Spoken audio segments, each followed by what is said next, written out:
दूर दराज के समय में जब दुनिया आज जैसी नहीं थी, एक छोटे से गांव में एक युवक लकड़हारा रहता था जिसका नाम करीम था। वह गरीब परिवार से ताल्लुक रखता था, लेकिन उसका दिल अल्लाह की मोहब्बत से भरा हुआ था।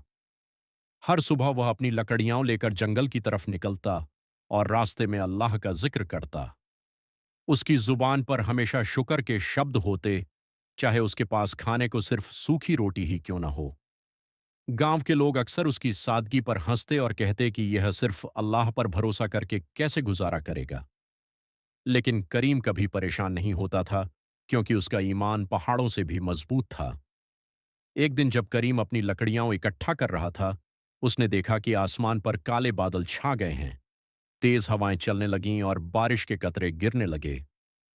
करीम ने जल्दी से अपनी लकड़ियों को एक छोटी सी गुफ की तरफ ले जाया ताकि वे बारिश से सुरक्षित रहें। गुफ तंग थी, लेकिन इतनी बड़ी थी कि सारे जानवर और करीम उसमें पनाह ले सकते थे। बारिश रात भर तेज रही और करीम ने अल्लाह का शुक्र अदा किया कि उसने समय पर यह पनाहगाह दिखाई। सुबह जब बारिश रुक गई तो करीम ने देखा कि पूरा जंगल बदल चुका था। छोटे नाले बड़े दरिया बन चुके थे और रास्ते कीचड़ से भर गए थे।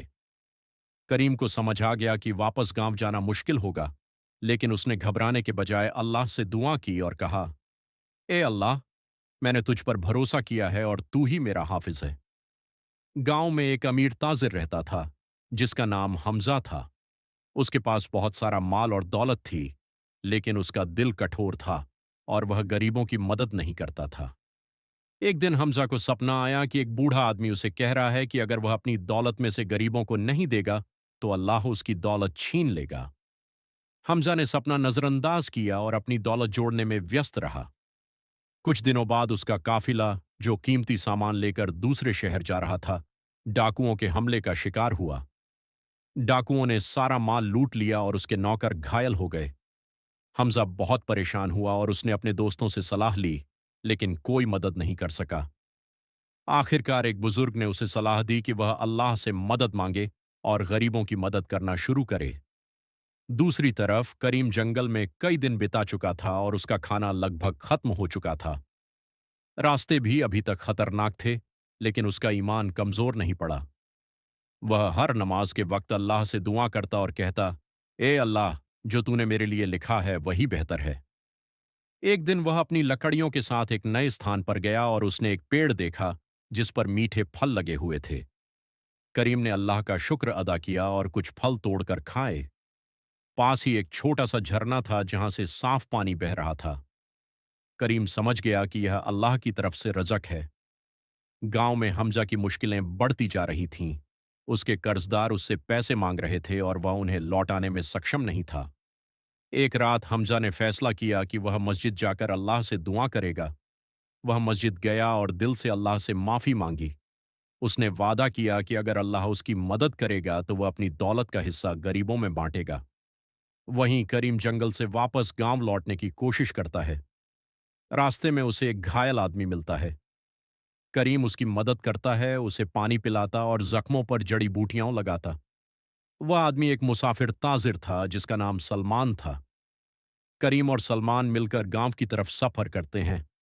रास्ते में कई मुश्किलें आती हैं, लेकिन करीम का ईमान और हौसला उन्हें आगे बढ़ाता है।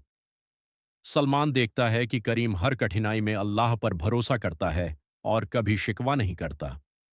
कई दिनों के सफर के बाद करीम और सलमान गांव के पास पहुंचते हैं। गांव वालों ने उन्हें वापस आते देखा तो बहुत खुश हुए। करीम मुस्कुराते हुए अपनी कहानी सुनाता है कि कैसे अल्लाह ने हर मुश्किल में उसकी मदद की और उसने कभी हिम्मत नहीं हारी। करीम अपने घर में सलमान को पनाह देता है। उसका घर छोटा और सादा था, लेकिन दिल में मेहमान नवाजी की कमी नहीं थी। उसकी पत्नी सलमान का ख्याल रखती और खाना बनाती। कुछ दिनों में सलमान की तबीयत ठीक हो जाती है और वह करीम की ईमानदारी और नेकदिली से बहुत प्रभावित होता है। सलमान बताता है कि वह वास्तव में एक बड़ा व्यापारी है और कई शहरों में उसका कारोबार है। वह कहता है कि अगर करीम चाहे तो वह उसके व्यवसाय में साझेदार बन सकता है। करीम अल्लाह से इस्तिखारा करता है और फिर दोनों मिलकर एक छोटा सा कारोबार शुरू करते हैं। शुरुआत में कई कठिनाइयां आईं। कभी सामान समय पर नहीं पहुंचता था, कभी नुकसान होता, लेकिन करीम हमेशा कहता, अल्लाह पर भरोसा रखो, वह रास्ता निकालेगा। धीरे धीरे उनका कारोबार सफल होने लगा। लोग देखते हैं कि करीम ईमानदार और सच्चा है, धोखा नहीं देता।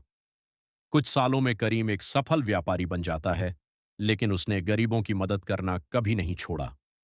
गांव में अकाल पड़ता है, लोग भूख से परेशान होते हैं, लेकिन करीम अपना गोदाम खोलकर अनाज बांटता है। उसने बच्चों के लिए एक छोटा सा मदरसा भी बनवाया, जहां अनाथ और गरीब बच्चे मुफ्त शिक्षा प्राप्त करते हैं। सलमान भी उसके साथ रहता है और दोनों हर लाभ का हिस्सा जरूरतमंदों में बांटते हैं।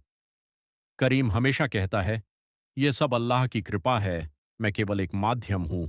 अल्लाह पर भरोसा रखो, कभी निराश मत होना। करीम बूढ़ा हो गया।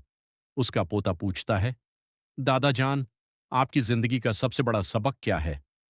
करीम मुस्कुराता है और कहता, बेटा, दुनिया की सबसे बड़ी शक्ति दौलत या पद नहीं, बल्कि अल्लाह पर भरोसा और नेक कर्म है।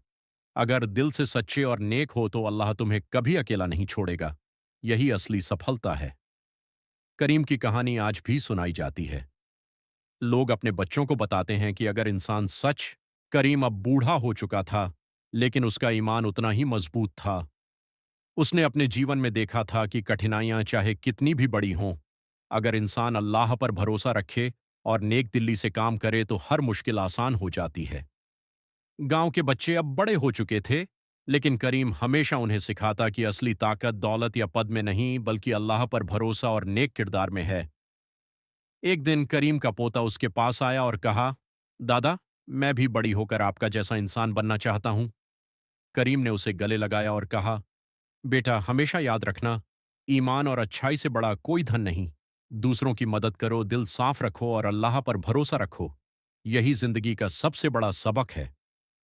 करीम ने अपनी जिंदगी के आखिरी दिनों में गांव के लोगों के साथ समय बिताया। उसने अपने हाथों से मदद की, बच्चों को पढ़ाया, गरीबों को खाना दिया और बीमारों की देखभाल की। गांव वाले उसकी मेहनत और नेक दिल्ली को देखकर रो पड़े। वे जानते थे कि करीम की कहानी सिर्फ एक इंसान की कहानी नहीं है, बल्कि अल्लाह पर भरोसा करने वाले हर इंसान के लिए प्रेरणा है। आखिर में करीम ने सबको इकट्ठा किया और प्यार से कहा, मुझे खुश रहने के लिए किसी बड़ी दौलत या पद की जरूरत नहीं थी। मेरी खुशियां वही थीं जो मैंने दूसरों की मदद करके पाई। अपने जीवन में हमेशा नेक और सच्चे बनो और अल्लाह पर भरोसा रखो। दोस्तों, अगर आपको यह कहानी पसंद आई और आपके दिल को छू गई, तो कृपया हमारे चैनल को लाइक, शेयर और सब्सक्राइब करना न भूलें। इससे हम और भी ऐसी प्रेरणादायक कहानियां आपके लिए लाते रहेंगे।